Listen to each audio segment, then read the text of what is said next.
بلاش تعمل اكل ما يطلع يا ابني تمام الصبح كده عشان كده قلت لك ساعه هقول لك واحده قاعده مخبيه في البلكونه ماشي. فام البنت اللي قاعده مخبيه دي دخلت على زي البسبوسه ماشي. فلما البنت لقيتها طعمها حلو ركزي معايا.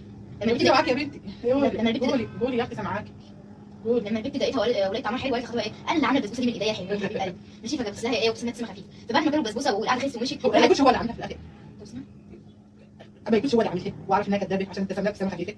كملي كل النكت الست دي اللي احنا مش هنخلصوا منها لكن تعالي عشان النكت اللي هتقولها لنا خلصينا في النكت اللي مش هتخلص تاني.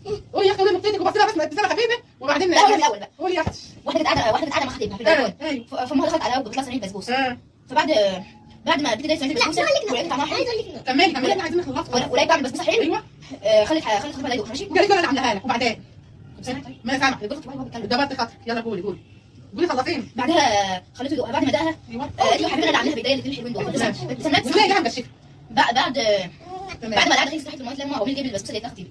يا دي اللي كده بس يا دي يوم جبتها عشان كده جيت له العاده البسبوسه الحلوه وهو ابتسم ابتسامه خفيفه. ده ابتسم ابتسامه خفيفه قولي ابتسم ابتسامه مسويكه ابتسم ابتسامه متنيله على دماغك يا انت يا ابني تعالى انت واقف يا تعالى يا مسكيني يا بتحبيني تبعد هنا هو ما تتحركش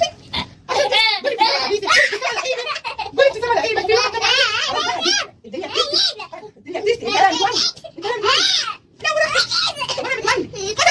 العلي العظيم يا محترم نفسك يومك انت اترازح كده اهو خلصون هم 44 كتلوكم عايزه تبقى ثانيه اخر فرحيه في القعده الزفت دي مفيش ليه مفيش اي حاجه ولا تضيفوني مفيش يا اختي حاجه ثانيه عندك عامله زي الواحده اللي كانت ايدها كده ليه قول خلاص مش انا كنت جبتك يا ابني وقلت لك ورقت جبتك وقلت لك ورقت تعالى يا حلويات تعالى يا حلوه اول ثاني خلصين عندي اماني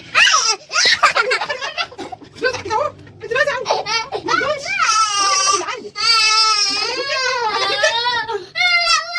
العمود الفجري حصل له حاجه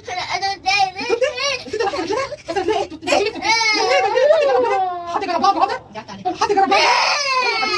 بس يا غالي بس ايوه ده كان مش هذا بقى في حاجه عندك نكته حلوه لا خالد انت قلت نكته على الحاجات الحلوه بس ما فيش نكته